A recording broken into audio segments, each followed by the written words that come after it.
रत्नभूमी रत्नागिरीचा तो अथांग विस्तार, जिथे निळाशार समुद्रकिनारा सह्याद्रीच्या पावलांना वंदन करतो, तिथेच वसले आहे एक अनादी आणि अनंत चैतन्य स्थान, श्री क्षेत्र गणपतीपुळे.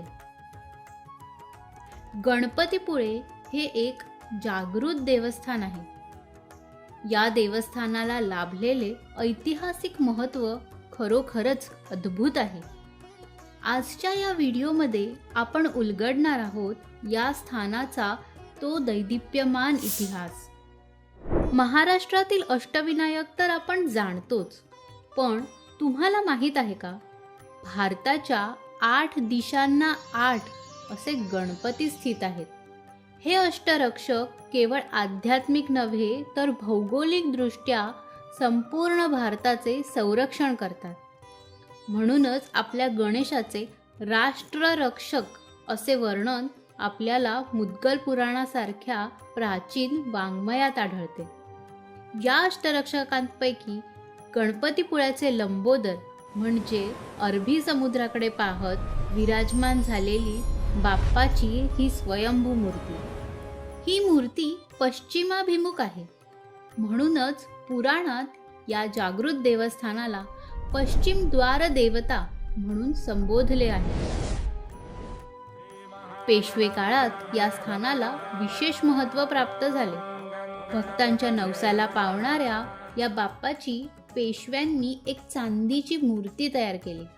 आजही प्रत्येक चतुर्थी, अंगारकी तसेच दसरा आणि दिवाळीला या चांदीच्या मूर्तीची पालखीतून मिरवणूक काढली जाते.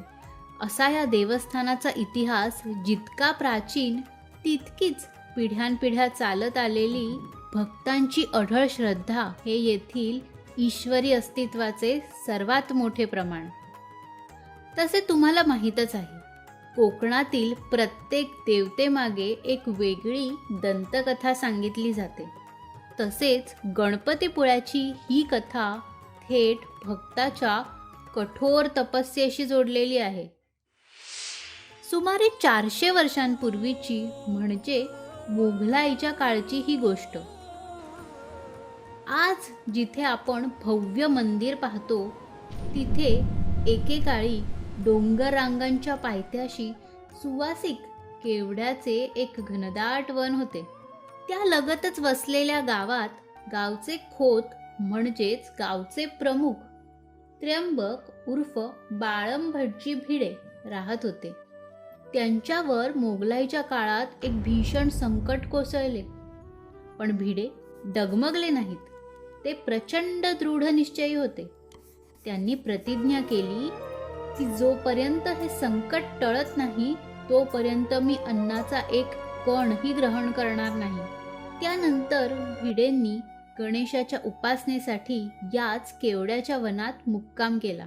त्यांची ती निस्सीम भक्ती पाहून बाप्पालाही प्रसन्न व्हावे लागले. बाप्पाने त्यांना दृष्टांत दिला, भक्ता, तुझ्या मनोकामना पूर्ण करण्यासाठी मी आगरगुळे येथून 2 गंडस्थळे आणि दंतयुक्त रूप घेऊन येथे प्रकट झालो आहे. हे माझे निराकार स्वरूप म्हणजेच हा समोर दिसणारा डोंगर आहे. तू माझी पूजा कर, तुझे संकट नक्कीच दूर होईल.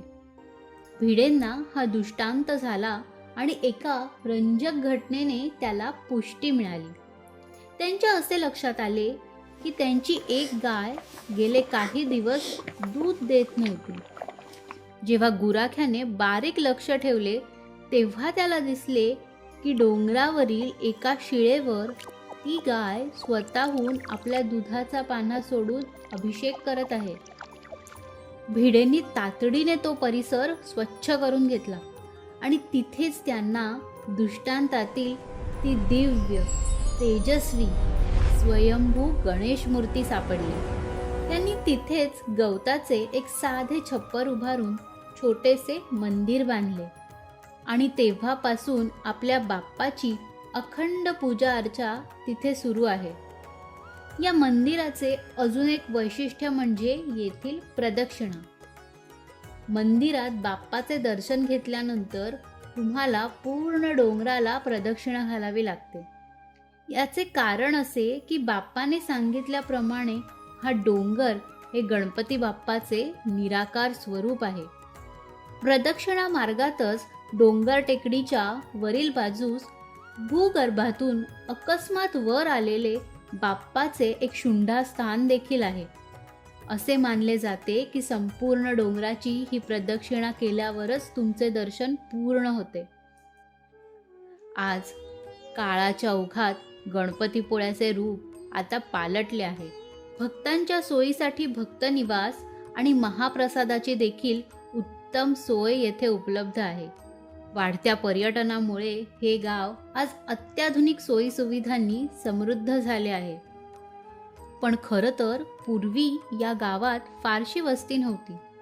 सागरकिनारी वसलेले हे गाव, या गावचा पश्चिम भाग हा बराचसा पुळणवट म्हणजे वाळूने व्यापला होता. अशा या अथांग समुद्रापुढे पुळणीचे भव्य मैदान आणि त्यात आपल्या गणपती बाप्पाचे महास्थान, म्हणूनच हे आपले गणपतीपुळे. पण असंही म्हणतात की गुळाचा गणपती पुळ्यात आला. आता हे नेमकं काय गूढ आहे ते आपण आपल्या पुढच्या व्हिडिओमध्ये पाहूया. तर मित्रांनो, नवसाला पावणाऱ्या या लंबोदराच्या दर्शनासाठी नक्की या बरं का. इथला वारा तुमच्या सर्व चिंता दूर करेल आणि बाप्पाचा आशीर्वाद तुम्हाला नवी दिशा देईल. गणपती बाप्पा मोरया, मंगलमूर्ती मोरया.